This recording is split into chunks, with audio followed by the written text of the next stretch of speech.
Get your ears wrapped around the Golden State Media Concepts Basketball Podcast. All the scoop you need to know from college basketball to the NBA and even March Madness. News of your rising stars. Topics on and off the hardwood. This is the Golden State Media Concepts Basketball Podcast.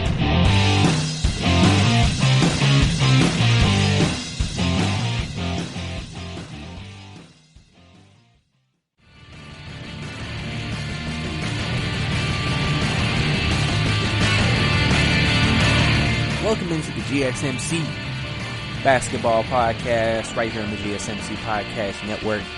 I am your host, Brice Lewis, and right here on the GSMC Basketball Podcast, you know what we do here. We talk about all things basketball, all things relating around the league, both college and pro, even though we don't talk about much college, but we do talk about college, and we'll have someone on the show today, obviously, for some trying to bring that back, more diverse out here. But I hope all y'all doing good. Listen to the podcast. Obviously, today's show, we're going to give you more of an update, again, just on some NBA stuff within the bubble. Not too much news has really happened since our last show, so obviously we're going to talk about whatever it is happening. Obviously, we're going to discuss, like I said, some things they're doing, because it feels like even within the bubble, they're still making changes within everything, so we're going to talk about that. And like I said, we're also about college today. Talk about, obviously, again, with a lot of players maybe going to HBCUs or smaller colleges or going to the G League. Where does that leave the major college programs going into the future? So obviously we're going to break all that down here and more on the podcast, and obviously give you the basketball news that's been happening around the association and college landscape. So, we're going to go ahead and jump into it right here. And we're going to go ahead and start with this. So, obviously, as we know, players haven't played basketball, live basketball, in a few months. It's been some months. So, clearly, obviously, not everybody's in the best game shape right now. And that's the point of this training camp and everything, is to get them back into game shape. So, what's happening is that the NBA is going to now, in expedition games, the scrimmage games, they're going to have 10-minute quarters instead of the original 12 to help players get back into shape. Obviously, it may not seem like a lot because it's 2 minutes, but that's 8 minutes less of live game time in terms of clock time. Now, in actual game time, that may not be 8 minutes, but it could definitely cut some things down, and I guess helps them not put too much pressure on themselves to go out there and play so fast and for so long. And so, obviously, that's pretty much what they're going to do with that. I mean, I think it'd be a smart idea, because like I said, you don't want to push it too hard. You don't want to put, players in bad positionings or anything like that. You just want to make sure that they're safe. And obviously, like I said, that they're coming back. And you know that they're coming back. And, obviously, like I said, you don't want to put too much stress and scrutiny on their bodies trying to come back and everything. Obviously, a lot of people have said it reminds them of 2K, because it seems like this entire bubble seems like a 2K system bubble, which is actually kind of funny. But yeah, so to give more insight on this, according to Tim Reynolds of the Associated Press, the decision was made so as not to overly tax players who have been off for 4 months because of the coronavirus pandemic. It is reportedly also a result of the fact that not every team has their full roster in place yet, which is true. You still have players coming in that have not actually joined their teams. Remember, Russell's still not Houston yet. Denver has 2 players flying in, Gary Harris Jr. and I believe someone else. Every team does not have their full combination of rosters, so obviously they don't want to give you full games, but you don't have your full rosters. You know what I'm saying? Because you never know. Maybe one team may not have 5 guys, another team may not have 3, 2. You don't want to give it an uneven balance here by putting them on shorter rosters.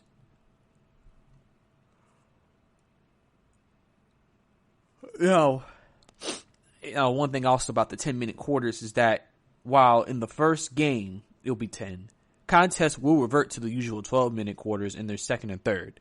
So obviously, you got to play them at that eventually at that 12 minutes. So they're just starting it off like, hey, you don't have to do 12 right off the bat, but you can still get you some game time, some game action in, and then we can look into potentially just the going from there and then taking it and moving it to 12 minutes a quarter.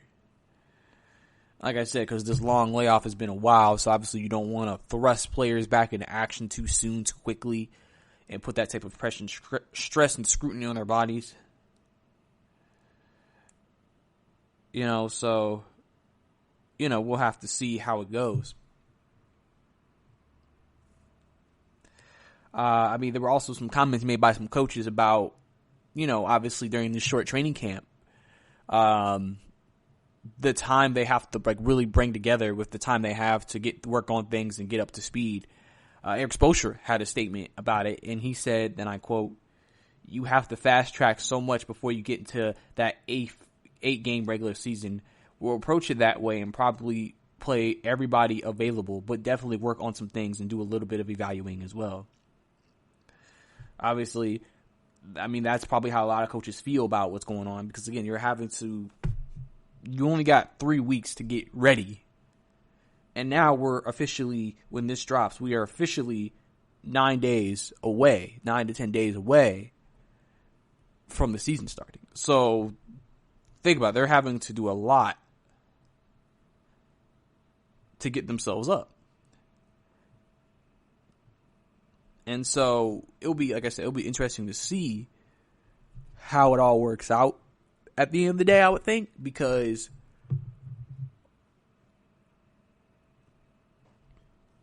of the fact that, like I say, everybody's kind of playing in the same position. They're kind of all in the same spot right now with COVID and going through what they're going through. So every team's trying to get themselves back and ready to play, back and ready to go, and playing at the level that they expect to play at. And obviously as expected, because, listen, I feel like no team will truly be where they need to be till maybe the end of the 8 games or the playoffs, depending on the team. I truly believe that. And so you got to hope that leading up to that, first, you're good enough to make the playoffs. And if you are in the playoffs, just getting yourself, like Lakers and everybody like that, it's more just about getting that rhythm as quickly as possible, finding that chemistry, because you're going to be there for at least a round. You're in the playoffs. But when it comes to, the teams that are on the bubble, you're having to work against trying to get yourself in your chemistry right, and your playing right, and your game right. But then on top of that, still trying to fight with other teams who's also fighting for the playoff spot and trying to get into that spot, the 8th spot in your respective division. So obviously there's a lot more stress or scrutiny potentially when it comes to that as well. So we're going to have to see how it really goes. We'll have to see how it all kind of turns out and how it all is put together. Now, one thing I do want to talk about is how I think this restart has actually benefited and helped players. I feel like it has benefited, it has helped, and it has enhanced players in terms of where they are, and it enhanced them in terms of where they're going to be. Because think about all the players we've noticed through this time period, like a Joker who's lost a lot of weight. Remember, Joker was built kind of like just a big guy. He was just a big guy, and obviously I always say when you're taller, you're naturally just bigger. But he was a little bigger, he was a little thicker, and now he's smaller, he's skinnier. And so some people wonder, how will that change his game? Because it's not like he's kind of built more closer to Kristaps Porzingis now, where Kristaps has to use his basketball skill and shooting to really make plays, because he's not always, unless you're just a small guy, he's just not going to overwhelm you with his body and his strength.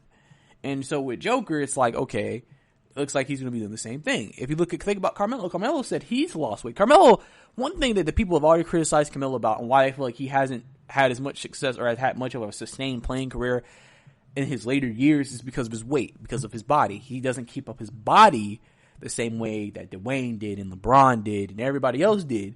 And so when you play him, you know his body isn't necessarily built to be in these high pressure situations. Like, he can play offense. That's a natural given ability. But defensively, that may be why he doesn't put in a lot of effort, because he just doesn't have the cardio and the stamina and the effort, and he's in shape enough to do that. And so Carmelo has gotten his body in shape. You know, he's got himself ready to go. You know, Zion, obviously you remember, Zion was like, he was strong. He was always a strong guy, but he looked just a little bit chunkier, a little bit bigger. He comes back now, the man's shredded.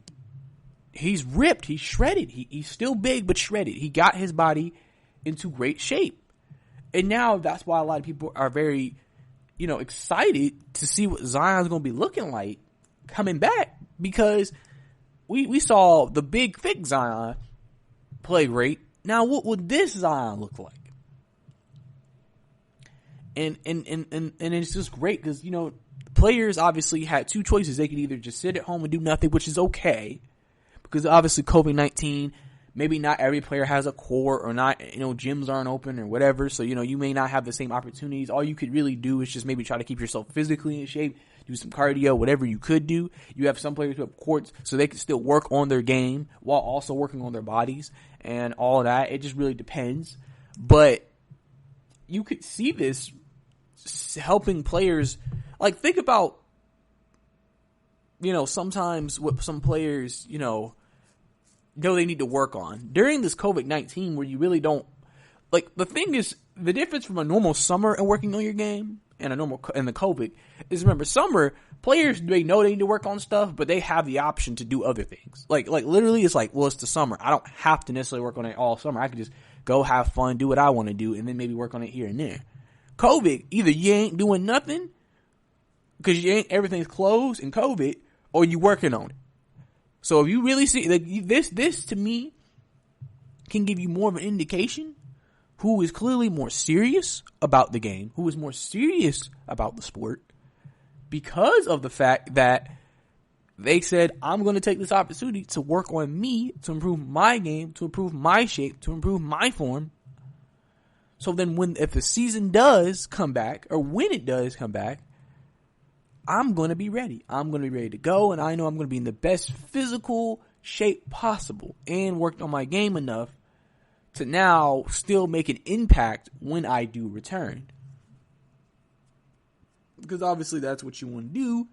Coming back from something like this is still be able to make an impact. Because an impact is always what you want to make. You don't want to sit here and put yourself in position to, you know, like, luckily, as far as we know, players did not come back very, very, like, extremely out of shape in terms of publicly, or like gain a lot of weight. Like think about a guy like Joel Embiid, a guy who's always struggled with his weight. Some people wondered how he would turn out after this happened, because you gotta think about this. He struggled during the season and during the summer to maintain a good in shapeness, his body, etc., etc. So now, what did he do during these months where either all he could do was work out or do nothing? As far as we know, Embiid looks fine. He looks physically in shape. He looks like he's been trying something, but we won't know where he truly is until he gets out on that floor, because a lot of people feel like, okay, Embiid can look big, but how is his in-shape cardio? How is his in-game condition? How does he handle practices, etc., etc.? So we're going to have to really see, you know, how it looks at the end of the day, because we don't know how it's going to actually end up looking at the end of the day, and we just have to stay tuned and see if everything works out the way they want it to work out. But that's all we have right here on this segment. Coming up next, we're going to get into the college basketball talk. With more players going to the G League and HBCUs, what's next for the big-time programs, plus also some other NBA news. All that right here and more on the podcast. Are you looking for the very best NFL and college football podcast? Then check out the GSMC Football Podcast. Get the latest football news both on and off the field. From the NFL Draft to trades to the rumor mill to the NFL Combines. They got you covered. That's GSMCpodcast.com/football-podcast. Get updates on college rivalries, game day insights, and much, much more. It's football talk the way you want it. This show eats, sleeps, and breathes football. Don't forget to like them on Facebook and follow them on Twitter. Visit GSMCpodcast.com for more info.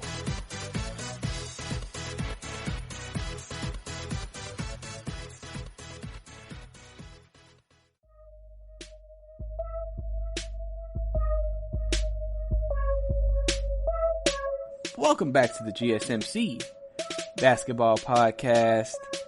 Last segment, we discussed the NBA in the first expedition game for most teams since they don't have full rosters. Plus, obviously, the easing in of workload since a lot of these players haven't played in a minute.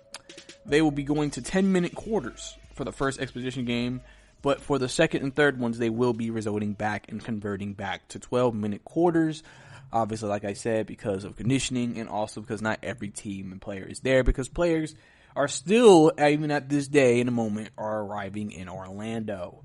So obviously, listen guys, we are under about 10 days before the season starts. So the first live game starts. So as you can tell, it feels like just a week ago we were talking about them getting there. And now we're about to have in about 1 week and a couple of days, we about to have some games. So it's about to be, it definitely moved fast. It's definitely gone fast. So this is definitely going to be extremely interesting, to say the least. But we also discussed how I think the pandemic has helped some players, and it could actually help their performances during the return because they've had time to kind of work on their games if they were able to, and to get their body right. Maybe their body has always been an issue. Like I said, Carmelo has always had an issue with his body since he got older, and now he's in the best shape. He's lost weight. Zion, you see how ripped he's been ever since some people were questioning he's too big. His body, the way he's built, isn't going to last. Joker has lost tons of weight, and we have to see how that looks. I mean, those are just guys, examples, of guys who have taken advantage of this pandemic and gotten their body right. So we'll have to see how it results to on-court success for all of these players, and hopefully they can still maintain the level of play that we are used to seeing them, and hopefully see them in a better, healthier light as well. But now we're going to actually switch to the college basketball realm. Yes, college basketball. We haven't talked about that in a while here. So, if you're unaware,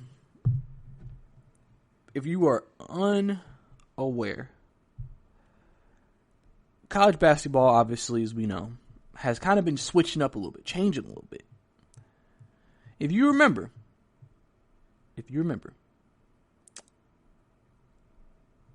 a player, Maker, committed to Howard, HBCU, as during the social injustice, a lot of players are saying that a lot of these top college kids, or high school kids coming out, going to college, should start going to smaller colleges like HBCUs instead of these predominantly white institutions like Duke, North Carolina, Kentucky, to try to change the element, of everything and change the landscape of basketball. And he was a guy who committed, a 5-star recruit who committed to Howard.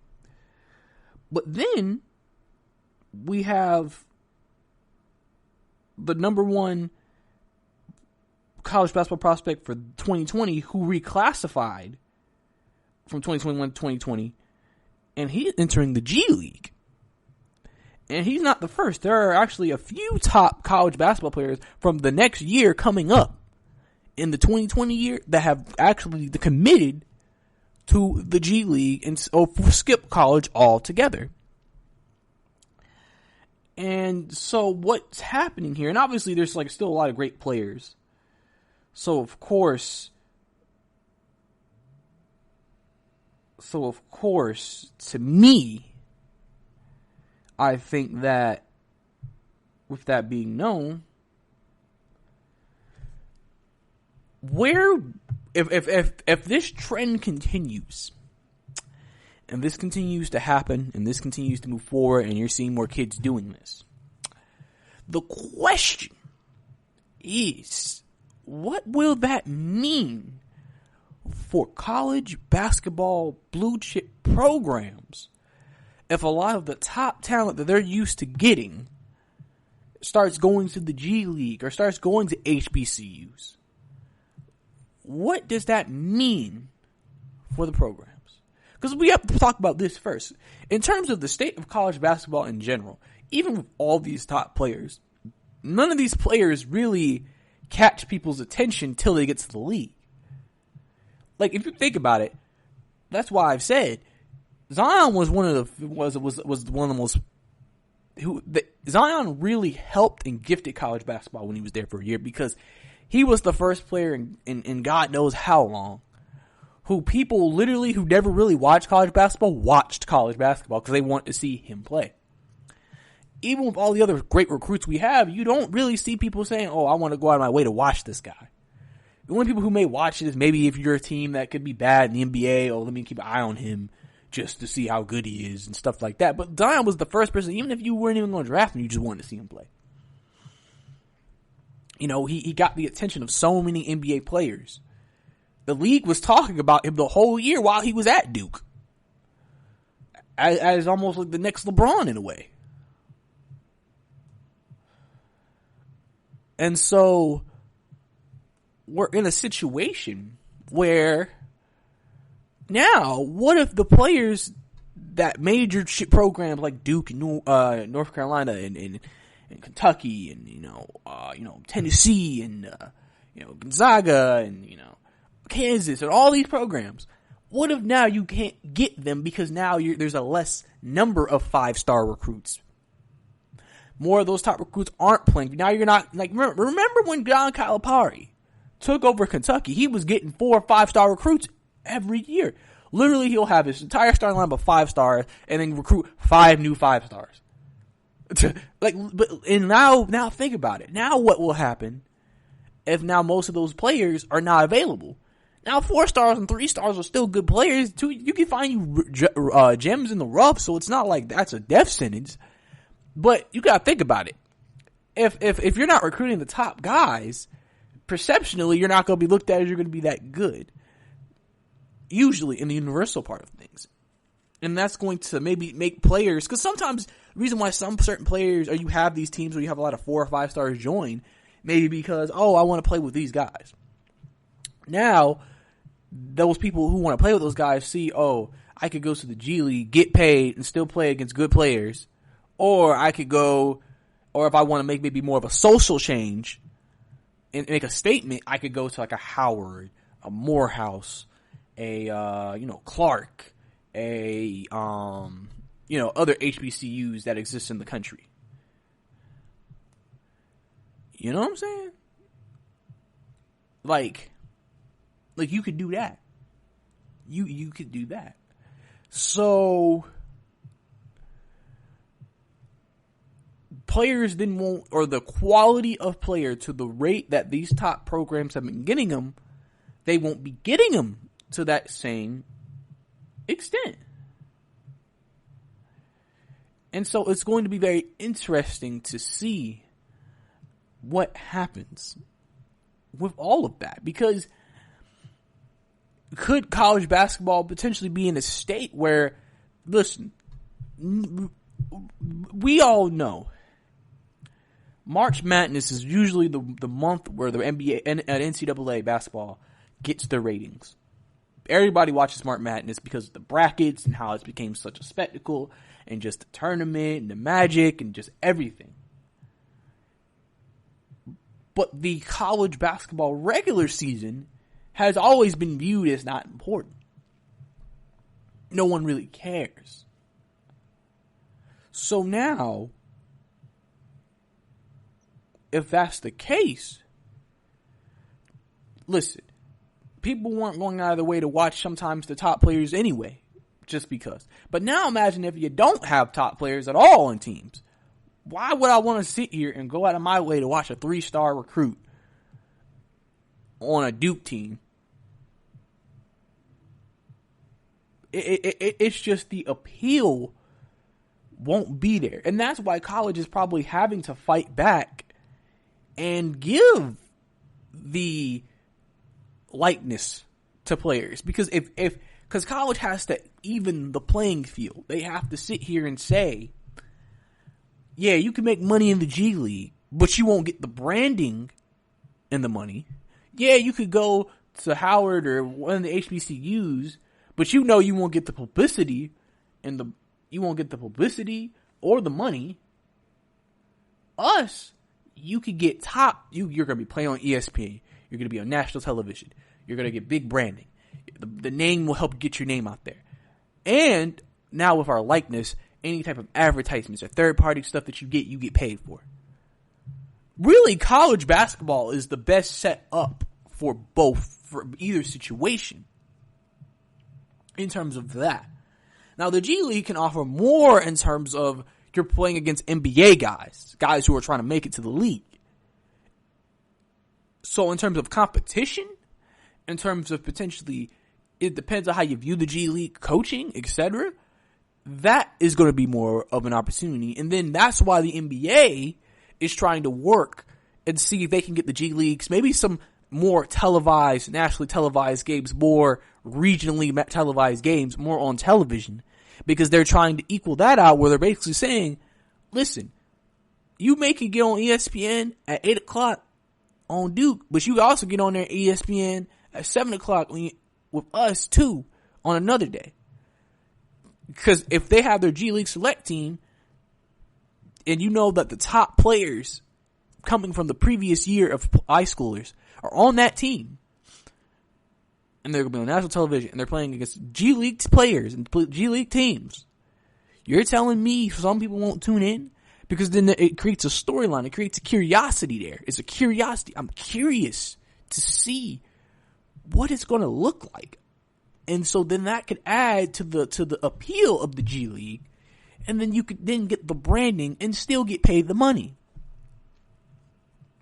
So, like I said, if they go to smaller colleges, it's for social change. If they go to the G League, they're trying to get to the NBA quicker and go through a path that is more connected to the NBA. Go to college, it's just the traditional. You get your year of college if you're a top recruit, maybe two. You get your branding if you go to a big school. If they prove a likeness, then you get your likeness if you get advertisements. But outside of that, traditional year, then you go to the draft. And honestly, this just helps that it gives these players, these young guys, multiple routes they can go in. Because remember, just 3 years ago, there was only one route, legitimately, where actually there was two routes. Because people forget about overseas. You could go overseas, but I'm sure players would preferably not want to go overseas because they don't want to be away from their families and be in a country they're unfamiliar with. And just that could be a little bit more of a scare, more of a challenge, because of the fact where if you can, that's why that G League is such important. Because that's why people went to the overseas, because they couldn't go to the G League. Now they can go to the G League and get the same experience to play against grown men. But like I said, get paid and still, get all the same things you would have from overseas. So you definitely can see overseas being phased out. Just depending on the player, in terms of players who want to go overseas from America. But yeah, you see it now. It gives these players avenues. And and whatever makes you feel comfortable, whatever makes you feel like, gives you the best opportunity, you can go down. And potentially the spreading out of players can give other players more opportunities to play and give them chances to show their stuff to the scouts and maybe make some people pay attention that maybe weren't paying attention beforehand. So there is definitely a lot of benefit. There is a lot of interesting avenues this could go down, because there's a lot here they can work with and there's a lot they can do with it. And so we'll have to see. Obviously, this is just really the first year of it. We'll see how the next few years go, and we'll see how it all comes together when it's all said and done at the end of the day, with where a lot of young up-and-coming or top athletes coming from high school actually end up going, and seeing how it works out in those decisions in the G League, at Howard, if they still go the original college route and everything like that. So we'll have to see. But that's all the time we have here for this segment. Coming up next, Mark Cuban says the NBA has the advantage over the NFL in safety. My thoughts on that, and how will the bubble system work for the next season? Not this season that's restarting, but the next season. For all my thoughts, stay tuned. Check out the show that's built on the MMA. From the UFC to extreme cage fighting, they got the fights covered. Check out the GSMC MMA podcast. Get the latest news on past or upcoming fights. Join us as we talk to and about some of the biggest names in the MMA, past, present, and future. When it's the fight game, there's just one show to check out. GSMCpodcast.com/MMA-podcast. Don't forget to like them on Facebook and follow them on Twitter. Visit GSMCpodcast.com for more info.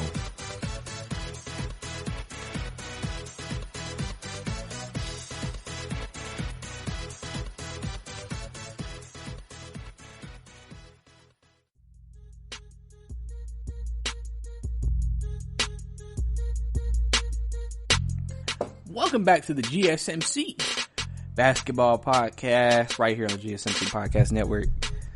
Last segment we discussed for the entire segment, what is the landscape in the future of college basketball moving forward with more of the top athletes that are coming out of high school going to the G League or going to a historical black college or smaller colleges for social injustice reasons, and how that could affect them going forward if college cannot reel these players back in and give those players a reason to come back and play at the prestigious universities as they already have done for literally, as long as we can tell. How will that change the landscape of college basketball? And will it really hurt the sport? Because already by itself, like I said, outside of Zion, college basketball, outside of March Madness too, has never been the most extremely popular thing ever. And now if you're telling a lot of fans, hey, you won't even see the best up-and-coming players coming out of high school and into the draft playing there, it's definitely going to lose its luster in terms of why people should sit and watch college basketball. So, jumping into it, Mark Cuban made a very interesting comment this past week as he said that he believes that the NBA has the advantage in terms of safety than the NFL. Now, really, it's not crazy. I mean, obviously, I think anybody can look at what's happening in both leagues and kind of sit there and say, yeah, I think that's accurate. I think that's something that we can all agree on. Because it is true. They have been more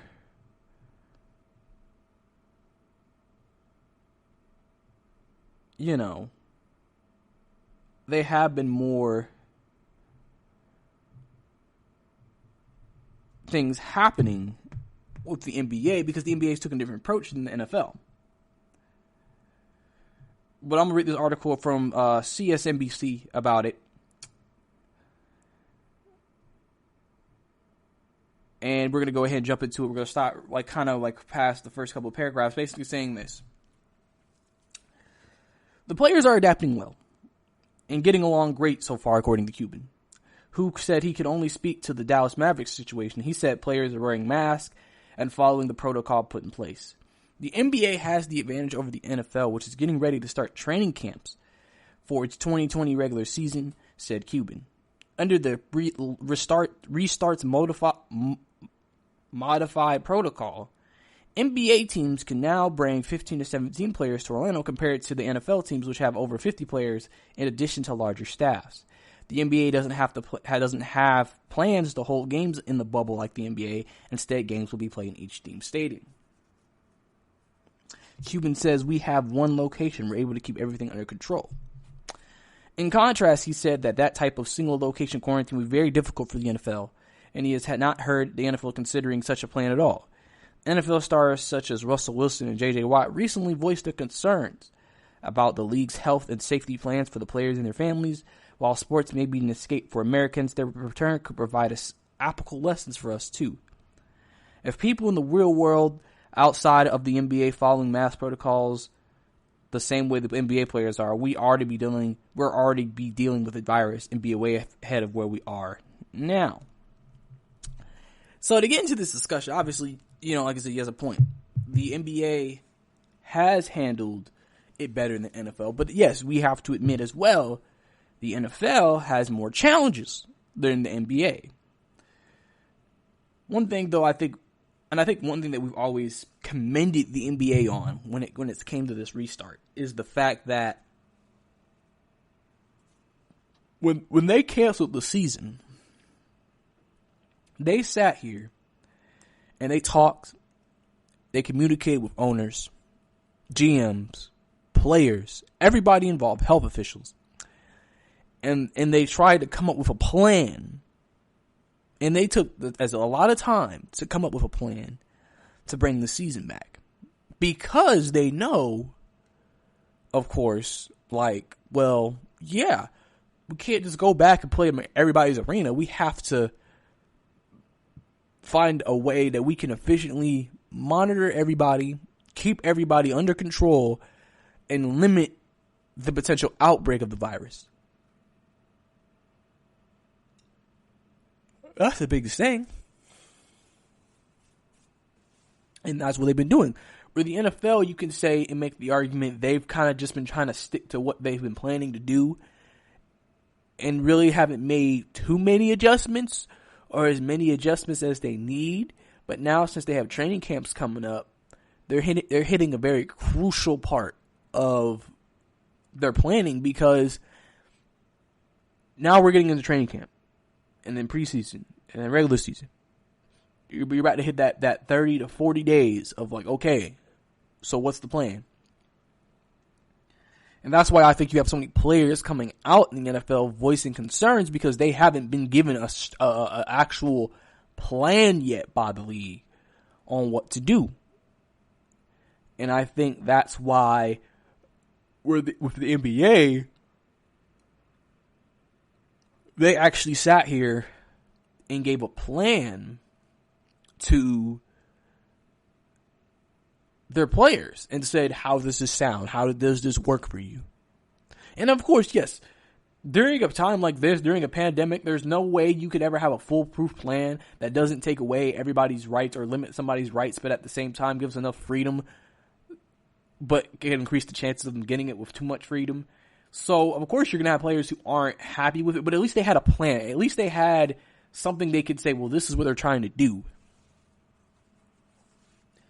And I think that's what the NFL players want. They're just like, can you give us some kind of plan? Can you give us some kind of idea? And so, and the NBA has definitely flourished in that.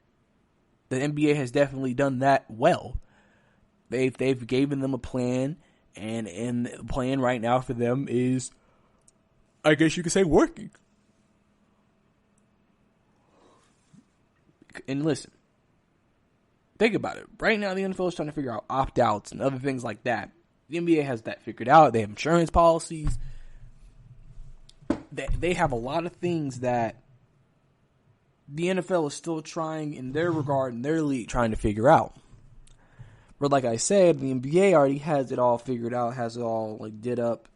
And so that's what's helping them being able to, get through this time.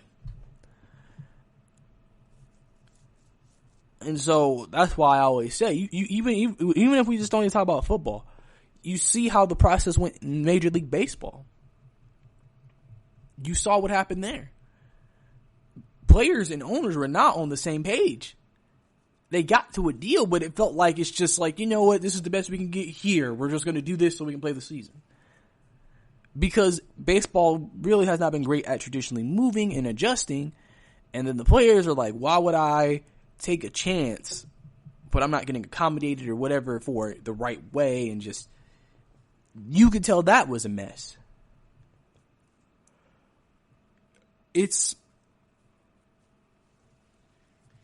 it's really a big thing.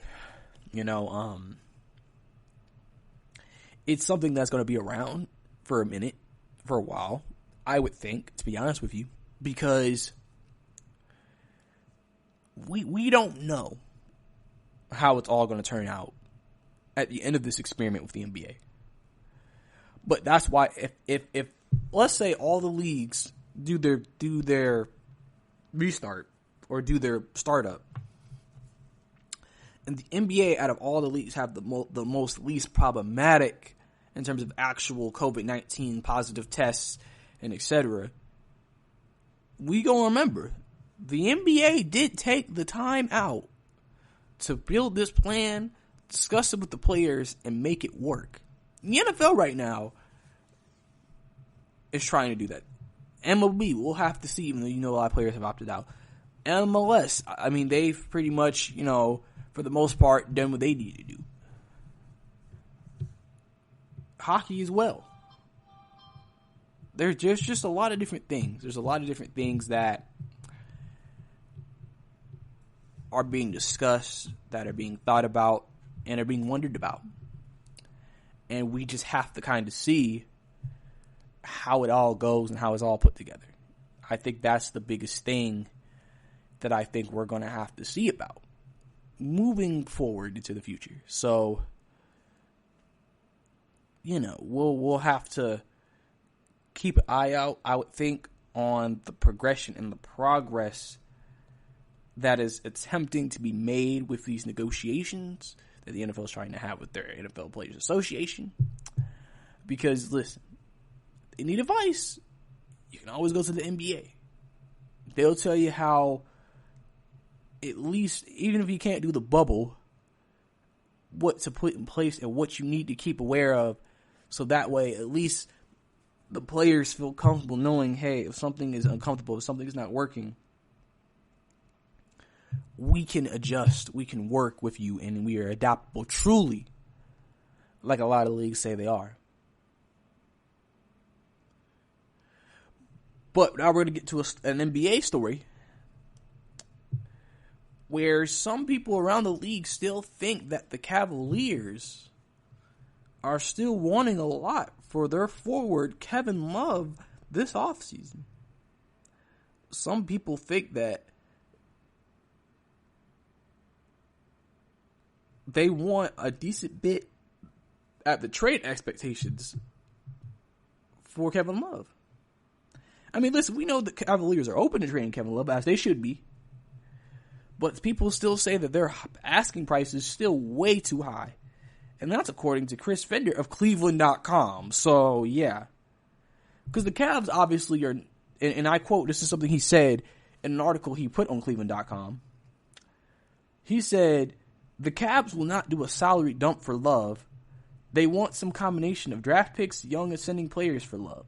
Now, in order to get that kind of haul, which many around the league continue to scoff at, the Cavs would likely need to be able to take back a bloated salary in that kind of package.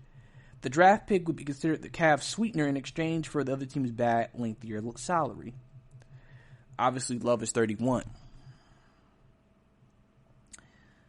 Honestly, I don't think they should make this more difficult than it should be. I mean, at this point, Love can still play at a good level. I mean, he averaged 17 points and almost 10 rebounds last season. And he's one of the better passing big men in the league. So he could still produce for you as a veteran guy and be a good part of the team. But if you're still expecting players or expecting teams to just say, we're going to drop the ball, we're going to go ahead and give you a boatload for a guy like Kevin Love, I think as a team, you should scoff at that. Because it's just like, why should we give you somebody we know could help our future for a guy who we don't even know how long he'll be productive enough for us? And it's just like, and y'all ask the question, are the Cavaliers really okay with keeping Love again for another year, knowing that he's not that happy? I mean, that's always the big question in these situations. So, I mean, we kind of have to see how it all works out, really. We have to see how it all is put together at the end of the day when it comes to the season when it comes to Kevin Love, because I'm sure people would like to have Kevin Love on the team, but I'm sure nobody's willing to just sit here and just give away every little asset they have for Kevin Love as well, as they shouldn't. Because listen, I like Kevin Love as a player too, but I'm not going to give him a key crucial player to my future just for him to maybe play 2-3 more years at a decent level, and then we have to still find a new young up and coming player to replace the guy we traded for you. It's just no point. But that's all the time we have here for this segment. Coming up next, we're going to discuss how will the bubble system work in the 2020-2021 season, and more NBA news, all that right here and more on the GSMC Basketball Podcast. Check out the show built around the women of MMA. From the UFC to the extreme cage fighting, we got the fights covered. Listen. It's the Golden State Media Concepts Women's MMA Podcast. The latest news of upcoming fights, discussions of previous matches. Join us as we talk to and about the biggest names in women's mixed martial arts, past, present, and future. When it's the women's fight game, you know where to listen to. The Golden State Media Concepts Women's MMA Podcast.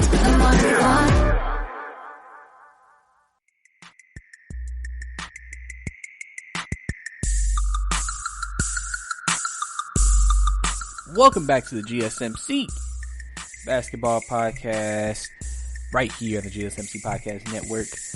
Last segment we discussed what Mark Cuban said, as he said the NBA has the advantage on the NFL in terms of safety, and I went a little bit deeper and broke it down about, again, how the NBA took the time out to figure out what they needed to do, what they wanted to do to help increase the safety of the players and give the players the ability to feel like, listen, we took the time out, we listened, we got feedback, we took the advice of experts, and this is what we came up with.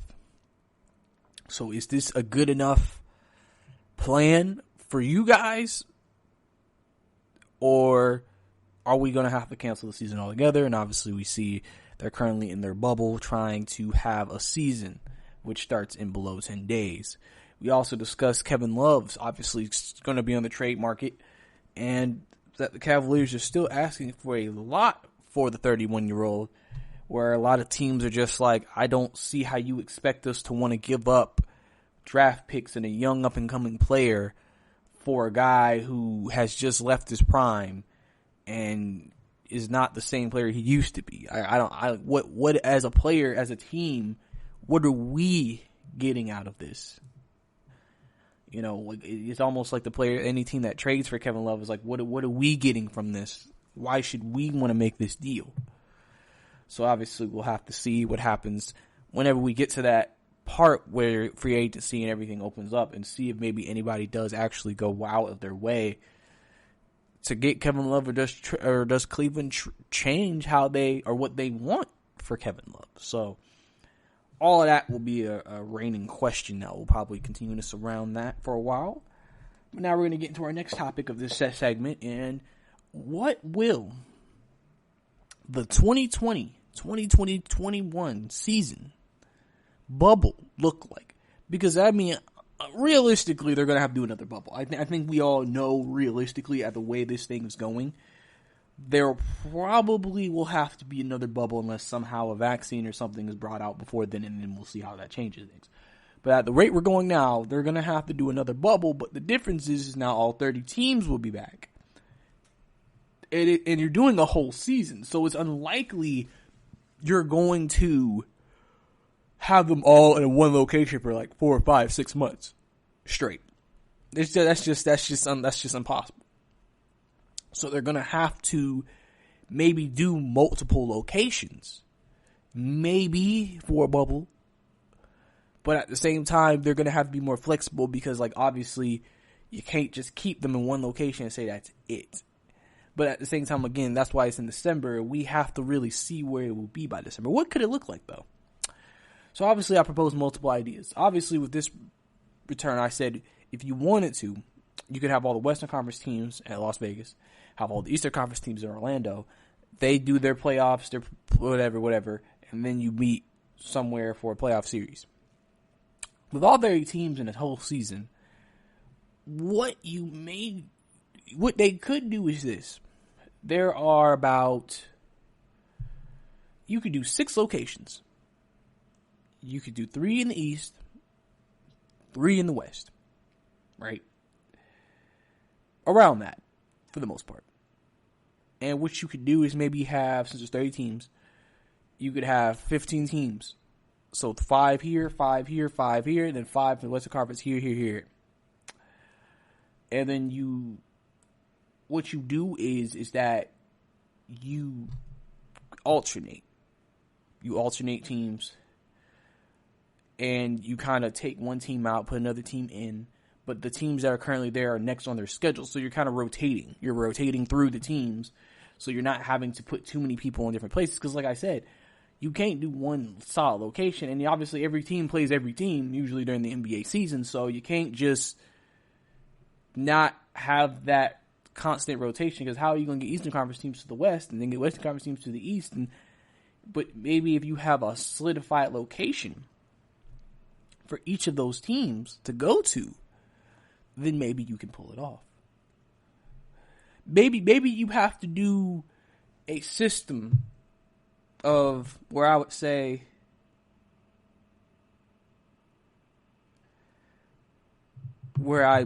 that maybe you do this. Maybe for a month you have a bubble. You try to play at least 15 or so games during that month. Maybe 10 games. We'll go 10 games. We'll play 10 games during that month. You have 30 days. Every team tries to play 10 games during that time. And then you give about a week or two for everybody to go back home, be with their families, whatever. Obviously, it's a little risky because obviously you hope they don't do anything crazy, but obviously they're going to continue to be tested, whatever. And then you have another location, or you can go back to the same location, bring all the teams back, play the next 10 games for every team at that location, then send them back home for another 2 weeks. And that way, they would have to shorten the season if they did that. But that way, you're not keeping them there forever. But at the same time, they're also having the ability to go see their families and everything like that. Because I think that would be nice. Obviously, it's like you feel like you're trying to get back into game shape every time you return from the 2 weeks. But obviously, I'm sure when I say return, you're returning to your respective cities. So I'm sure you're still going to have practices and stuff like that. So it's not like you're ever going to just stop playing basketball. But that's an idea. One thing's for sure, I think you definitely have to, again, depending where we are, give a little bit more freedom to players, give a little bit more freedom to people, because that's going to be the number one thing. Because you got to think about it, especially for the teams that make it to the finals. Remember, they were in that bubble all the way from July to October. You really think in December they're going to be ready to be back in a bubble for about 6 months after having a month and a half off?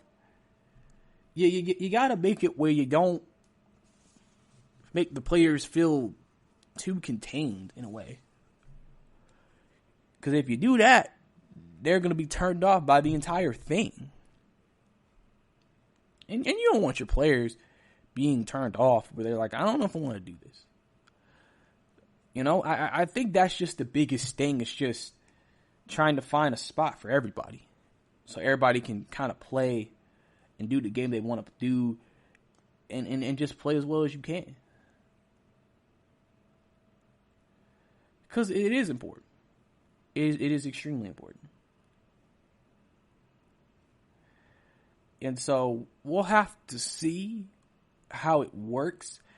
I think any type of data that they get from this, they can see, okay, what did players struggle with the most?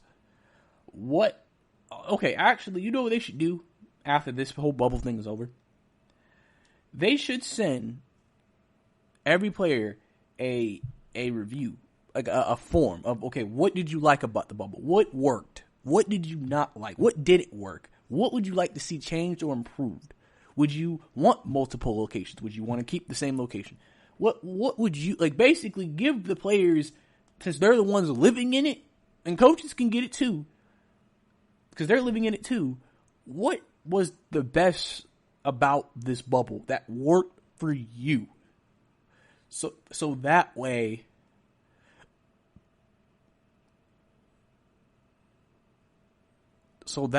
like, when they do that next bubble figuring, they could be like, okay, so this is what works, so we can keep that. This didn't work that well, so we may need to adjust that. They said they should add this, so we could look into adding it. And then that way, the second bubble that comes around will be even better, because, listen, the NBA is going to be a very interesting situation. Because think about this. What if, let's say, a vaccine hits and then people start saying we can have large venues and crowds and stuff in the middle of the NBA season?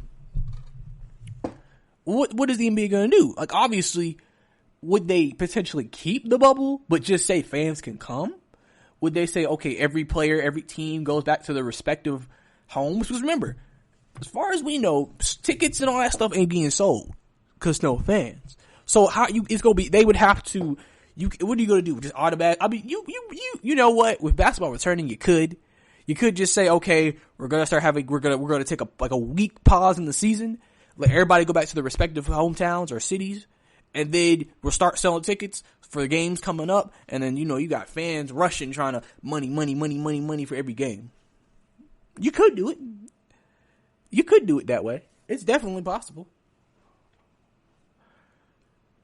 I mean, honestly, there's so many different avenues and so many different, like, places. It's like, there's not a set answer.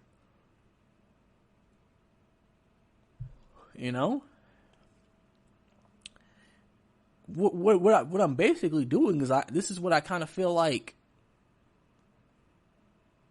This is what I feel like. Really, the discussions are like. You're throwing things on the table, and you're seeing what sticks. You're seeing what sticks for people. What's like, okay, I kind of like that idea. We can work with that. That's kind of what you're trying to see.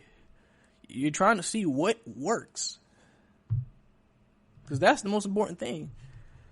Is just seeing what works. And,